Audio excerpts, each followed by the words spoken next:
Price action trading పై అశోక్ దేవనం ప్రియ conduct చేసే webinar కోసం ఈ నెంబర్ కి కాల్ చేయండి. నమస్తే, వెల్కమ్ టు సుమన్ టీవీ. నేను విష్ణు. ప్రస్తుతంతో పాటు Kautilya capital founder and trader Ashok Devanampriya గారు ఉన్నారు. వారితో మాట్లాడదాం. సార్ నమస్తే. సార్ అశోక్ దేవనం ప్రియ గారు. నమస్కారం sir. Sir Ashok Devanampriya గారు, ఇవాళ టాపిక్ ఫారెక్స్ ట్రేడింగ్. చాలామంది ఫారెక్స్ ట్రేడింగ్ గురించి మాట్లాడినప్పుడు కొంతమంది చేయొచ్చు అంటారు, మరి కొంతమంది దాని దగ్గరికి వెళ్ళకూడదు అంటారు.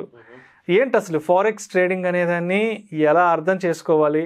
దాన్ని అసలు మనం ఫారెక్స్ ట్రేడింగ్ చేయొచ్చు అంటారా, చేయకూడదు అంటారా? అసలు మీరు యాక్చువల్గా చూస్తే ఇండియాలో ఫారెక్స్ ట్రేడింగ్ వచ్చి illegal okay. Particularly USD, euro, USD GBP, USD yen, foreign currencies, cross currencies ఉంటాయి కదా, ఆ ట్రేడింగ్లు ఇండియాలో ఇల్లీగల్. మీరేమైనా అలాంటి ట్రేడింగ్ చేస్తే మీకు సేబీ ద్వారా ప్రొటెక్షన్ దొరకదు. ఎందుకంటే ఇది ఒక RBI rules. No one is accountable. RBI ఏం చెప్తుందంటే ఎవరు ఇక్కడ forex trading USD, euro, USD GBP చేయకూడదు అని క్లియర్ ఇన్స్ట్రక్షన్ ఉంది. అయితే కూడా దేశం మొత్తం అన్ని పక్కలోనూ చాలామంది ఇన్స్టిట్యూట్స్, చాలామంది ట్రేడింగ్ కంపెనీస్ ఉన్నాయి. ఇప్పుడు నేను నా కంపెనీ దుబాయ్లో స్టార్ట్ చేశాను, మీకు చెప్పుంటాను ఆల్రెడీ. క్వాంటజాన్ అని దుబాయ్లో కంపెనీ సెటప్ చేశాము. బేసికల్గా మా విజన్ ఏంటంటే American stocks, American index, cryptos, commodities, forex, ఈ 5 అసెట్ క్లాసెస్ ఉన్నాయి కదా, ఇవన్నీ కలిపి ఒక ఇంటిగ్రేటెడ్ స్ట్రాటజీ చేసి గ్లోబల్ ఫండ్స్ తీసుకొని మేనేజ్ చేయాలి. ఇది మా గోల్ అన్నమాట. అందువల్ల మేము దుబాయ్లో ఆఫీస్ పెట్టినాము. దుబాయ్లో forex trading is legal because company దుబాయ్లో సెటప్ అయింది. అర్థమైందా? కానీ ఇండియాలో ఏ స్టాండర్డ్ బ్రోకర్ మీకు ఫారెక్స్ ట్రేడింగ్ అలో చేయడు. Zerodha, grow, up stocks, Angel, Motilal Oswal, share Khan, వీళ్ళంతా ఎందుకు మీకు ఫారెక్స్ ట్రేడింగ్ అలో చేయడం లేదు? వై? ఇండియాలో ఉండే టాప్ 10 స్టాక్ బ్రోకర్స్ ఉంటారు కదా, ఎవ్వరు ఫారెక్స్ ట్రేడింగ్ అలో చేయరు. ఎందుకు? మీరు ఫారెక్స్ ట్రేడింగ్ చేయాలంటే ఏదైనా అమెరికన్ కంపెనీది ట్రేడింగ్ ఫర్మ్ది, సాక్సో ఉంది, ఇంటరాక్టివ్ బ్రోకర్స్ ఉన్నారు, ఓకే, చాలా కంపెనీస్ ఉన్నాయి, ఎఫ్ఎక్స్ బ్రోకర్స్ చాలామంది ఉన్నారు. కానీ ఇండియాలో యాక్చువల్గా మీకు లీగల్గా ఏ ప్రొటెక్షన్ దొరకదు. ఫర్ ఎగ్జాంపుల్, మీరు ఒక డీమ్యాట్ అకౌంట్ ఓపెన్ చేస్తారు, జెరోదాలోనో, గ్రోలోనో, అప్స్టాక్స్లో, ఎక్కడో ఒక చోటు, అక్కడ ఒక 10 లక్షల రూపాయలు డబ్బులు పెడతారు. మీ డీమ్యాట్ అకౌంట్కి మీ ఎస్బీఐ అకౌంట్ నుంచి డబ్బు డీమ్యాట్ అకౌంట్కి పోయింది, కరెక్ట్? మీరు ట్రేడింగ్ చేస్తారు, లాస్ చేస్తారు, ప్రాఫిట్ చేస్తారు, అది వేరే విషయం. కానీ మీ డబ్బు ఆ డీమ్యాట్ అకౌంట్లో సేఫ్గా ఉంటుంది. సపోజ్ మీరు మీ బ్రోకర్కి ఫోన్ చేసి నా డబ్బులు నాకు రిటర్న్ ఇవ్వండి అని అడిగితే వాడు ఇవ్వాల్సిందే. వాడు ఇవ్వకపోతే మీరు వాడి మీద సేబీలో కేసు పెట్టచ్చు, పోలీస్ స్టేషన్లో ఎఫ్ఐఆర్ ఫైల్ చేయొచ్చు.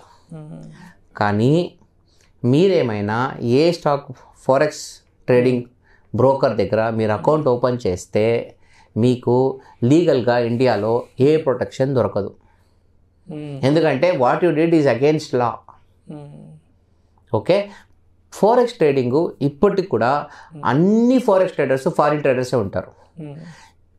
Very important point. మనం ఇప్పుడు ఏం మాట్లాడుతున్నాం? ఫారెక్స్ ట్రేడింగ్ గురించి. కానీ మనం మాట్లాడేది forex, international forex space, not India and international.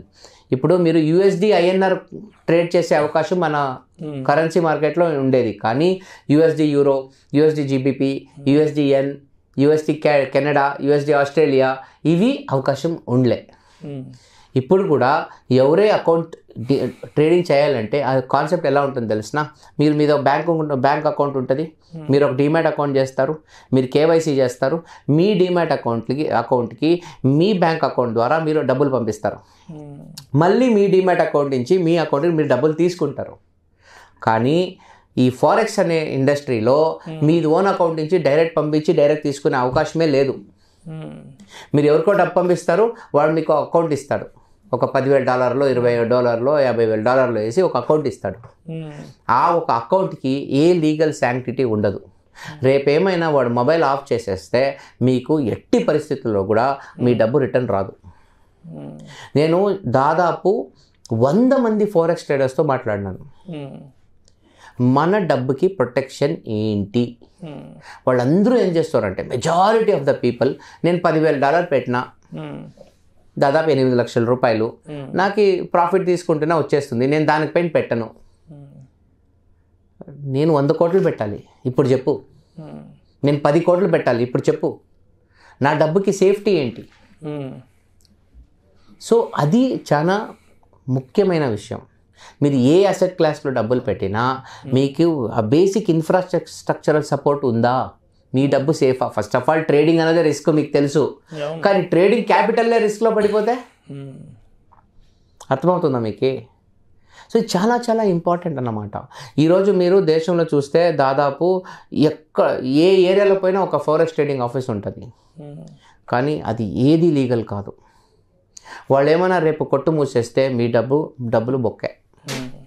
కానీ అదే మీ టిపికల్ ఇండియన్ డీమ్యాట్ ట్రేడింగ్లో ఎవరైనా బ్రోకర్ షాప్ క్లోజ్ చేస్తే మీ డబ్బు సేఫ్, ఎందుకంటే మీకు సెబీ ప్రొటెక్షన్ ఇస్తుంది. సెబీ మీ సేఫ్టీని, మీ డబ్బు ఒక ఇంపార్టెన్స్ని అర్థం చేసుకుంటుంది. కానీ ఈ ఫారెక్స్ ట్రేడింగ్ అనే ఇండస్ట్రీ సెబీ ఏ ప్రొటెక్షన్ ఇవ్వదు, ఎందుకంటే సెబీ ఓపెన్గా చెప్పింది ఫారెక్స్ ట్రేడింగ్ ఈజ్ ఇల్లీగల్ అని. చాలామందికి ఈ విషయం తెలీదు. ఫారెక్స్ ట్రేడింగ్లో 10% వస్తుంది, 5% వస్తుంది, 20% వస్తుంది అని అకౌంట్ వేసుకొని పోతారు. ఎందుకు వస్తుంది? వాళ్ళకు 500x లివరేజ్ ఇస్తారు. ఎంత? 500x. ఇండియన్ మార్కెట్లో మీకు 5x లివరేజ్ దొరికితే గొప్ప. 500x లివరేజ్ ఇస్తే మీరు 2% లాస్ చేసుకుంటే మీ అకౌంట్ 2%ఏ కాదు 0.2% లాస్ చేస్తే మీ అకౌంట్ పోయింది. 500x లివరేజ్ అంటే ఏంటి? మీరు ₹1 ఇస్తే 500 రూపాయలు ట్రేడ్ చేయొచ్చు. ₹1,00,000 ఇస్తే 5 కోట్ల అకౌంట్ పొజిషన్ తీసుకోవచ్చు. 5 కోట్ల పొజిషన్ తీసుకుంటే మీరు జస్ట్ 0.2%, 1% 5 కోట్లకి 5 కోట్లు, 5 కోట్లకి 5 లక్షలు, 0.2% లక్ష. మీ పొజిషన్ ఏమైనా జస్ట్ 0.2% ఆపోజిట్గా వెళ్తే పోయింది మీ డబ్బు. వాళ్ళు కావాలని అంత ఎక్సెస్ లివరేజ్ ఇస్తారు. ఎవరైనా భారతదేశంలో ఫారెక్స్ ట్రేడింగ్ చేయాలనుకుంటే వాళ్ళకి నిజంగా ఆ ఒక సబ్జెక్ట్ మీద పట్టుంటే వాళ్ళు 2 ఆప్షన్ ఉన్నాయి.